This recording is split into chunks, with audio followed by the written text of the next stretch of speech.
Yang pasti kami merujuk pada ketentuan peraturan perundang-undangan. Kalau memang ketentuannya bilang 30 tahun ya kami akan laksanakan sesuai dengan ketentuan peraturan perundang-undangan.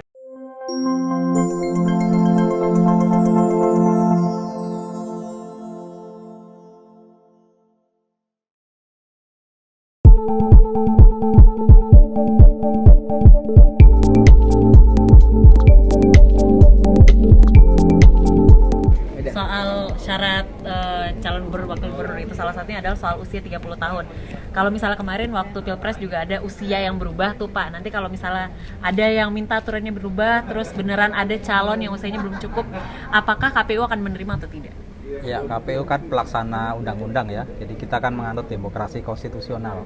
Jadi kalau sementara ini undang-undangnya bicaranya minimal 30 tahun ya kami akan mengikuti ketentuan peraturan perundang-undangan. Kalau nanti ada yang melakukan judicial review dan sebagainya ya tentu kita akan tunggu hasilnya. Tapi sejauh ini kita masih mengacu kepada undang-undang yang berlaku. Berarti kalau misalnya nanti ada yang nyindir-nyindir lagi, yang negur-negur lagi, KPU terima-terima aja gitu Pak ya? Seperti apa itu maksudnya? Ya kalau misalnya sekarang kan ya usianya berubah gitu. Nanti kalau misalnya terjadi lagi waktu gubernur itu gimana? Yang pasti kami merujuk pada ketentuan peraturan perundang-undangan. Kalau memang ketentuannya bilang 30 tahun ya kami akan laksanakan sesuai dengan ketentuan peraturan perundang-undangan.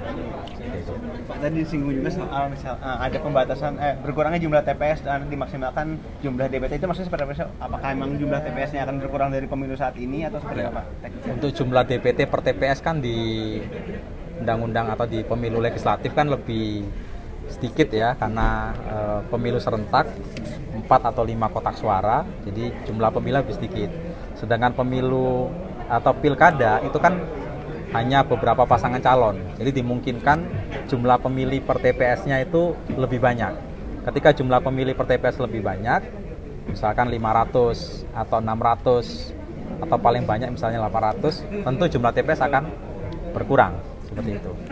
Pak, dengan berkurangnya jumlah TPS ini apakah juga nanti ada penambahan jumlah KPPS mengingat kan jadi beban untuk persebaran tidak terlalu banyak gitu Pak, karena kemarin aja ketika jumlah sudah cukup banyak dan ada masih ada petugas yang sakit dan juga Kalau jumlah KPPS kan acuannya sudah ada ya di undang-undang pemilu maupun undang pilkada, jadi kita mengikuti ketentuan tersebut. Artinya kita tetap mengacu pada aturan yang ada. Jadi kalau memang jumlahnya 7, kemudian petugas ketertiban 2, jadi total 9, kita akan ikuti atau rujuk ketentuan tersebut. Penentuan KPPS-nya sendiri apakah nanti mendaftarkan ulang atau seperti apa Pak? Iya, nanti akan ada rekrutmen ya untuk KPPS ya. Sedangkan untuk badan ad hoc kami sedang menunggu arahan dari KPU pusat apakah dilakukan evaluasi kemudian yang masih bagus kita perpanjang ataukah ada rekrutmen ulang. Nah, kami sedang menunggu baik PKPU maupun pedoman teknisnya. Kalau memang harus rekrutmen ulang maka akan kami umumkan kepada publik rekrutmen ulang untuk badan ad hoc. Berarti ada potensi yang kemarin sudah terlibat dalam KPPS berlanjut gitu Pak ya? Ada potensi, kita sedang tunggu informasi dari atau arahan dari KPU RI. Bapak, kalau misalnya untuk jumlah kotak suaranya karena TPS-nya nanti lebih sedikit, apakah akan ditambah per TPS-nya atau per TPS-nya seperti apa? Kotak suaranya? Bilik mungkin ya? Iya. Bilik suara.